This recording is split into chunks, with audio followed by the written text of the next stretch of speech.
Hi అండి. Welcome to nature. ఎలా ఉన్నారు? అందరూ బాగున్నారా అండి? అందరికీ నమస్కారం. మా ఇంటి ఎదురుగుండా పొలం ఉన్నదండి. ఆ పొలం పనులు జరుగుతున్నాయండి. నేను సరదాగా తీసానండి. అవి బ్లాకుల కింద విడగొట్టేశారండి. ఎందుకంటే నారుమడి వేస్తారనుకుంటా. వరి చేననమాట. అది ఎంత ఎన్ని ఎకరాలు ఉంటదో నాకు ఐడియా లేదండి. కానీ పొలం పనులు జరుగుతుంటే నాకేదో సరదాగా తీయాలని అనిపించింది. నాకు దగ్గరగా వెళ్ళి తీసే అవకాశం లేదండి. అంటే మా ఇంటి దగ్గరగా ఎదురుగుండానే ఆపోజిట్‌లో కనిపిస్తదండి ఆ పొలం.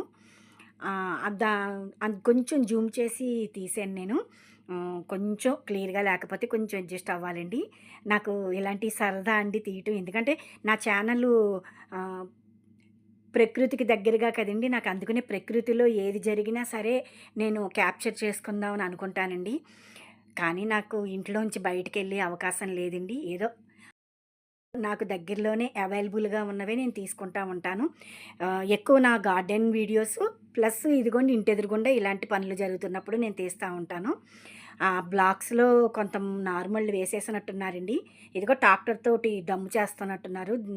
అది వెనకాతల బ్లేడ్ లాంటిదేదో ఉంటదండి. దాంతో కిందకి, మీదకి మట్టి కలదవ్వి, ఆ తర్వాత ఈ నార్మల్‌లు వేస్తారనుకుంటా అండి. నాకు ఈ పొలాల గురించి అది నాకు పెద్దగా ఐడియా లేదండి. ఇక్కడికొచ్చిన తర్వాతే నేను చూస్తాను. అదిగోండి ఆడవాళ్ళు నారులు పెడుతున్నారండి. ఆహ్, మా మా ఫాదర్ వాళ్ళంతా బిజినెస్ అండి. మా అత్తోరు వ్యవసాయదారులండి.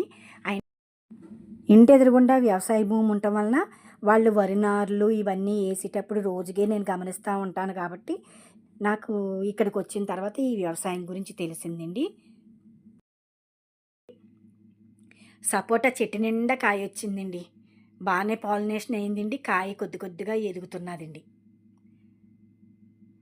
ఈ కాకపోతే మొన్న మీకు వీడియోలో చెప్పినట్టు నాకు చిక్కుడు పాదు మొత్తం అలివేసిందండి. కాయ కనపడనివ్వకుండా చేసేసింది. అయిగోండి అక్కడక్కడ కాయ ఎదుగుతున్నాయండి.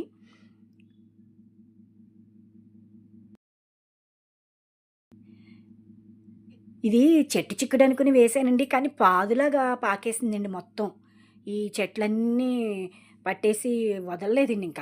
సర్లే ఇప్పుడు పూత మీద ఉన్నది పీకేయటం పాపం అని చెప్పేసి ఇంక వదిలేసానండి. కాస్తే కాస్తది లేకపోతే లేదు. అంతా తెల్ల పువ్వే వచ్చిందండి.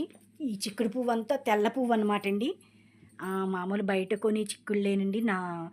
కనుపు చిక్కుడు కాదండి. ఇదిగోండి కనకాంబరాలు. ఈ ఎలినినో ప్రభావం వలన మొక్కలు కొంచెం డల్ అయిపోయినాయండి. కిచెన్ వేస్ట్ నేను డైరెక్ట్‌గా వేసేస్తానండి. ఒక్కొక్కసారి మట్టి ఏసేస్తాను పైపైన. లేదునంటే ఒక్కొక్కసారి అలాగే ఉంచేస్తాను నేను. ఎండాకాలం కిందే ఉంది కదండీ! ఇంకా మనకింకా వర్షాలు సరిగ్గా పడలేదు. డ్రై అయిపోయి కంపోస్ట్ అయిపోతదండి. చిక్కుడు పువ్వు చూసారా ఎంత ప్యూర్ వైట్‌లో ఉన్నాదండి. గెల్ల గెల్ల కింద ఉన్నాది. ఇదేనండి ఈరోజు వీడియో. మా గార్డెన్ అంతా చూపిస్తున్నాను చూసేయండి. ఉంటానండి.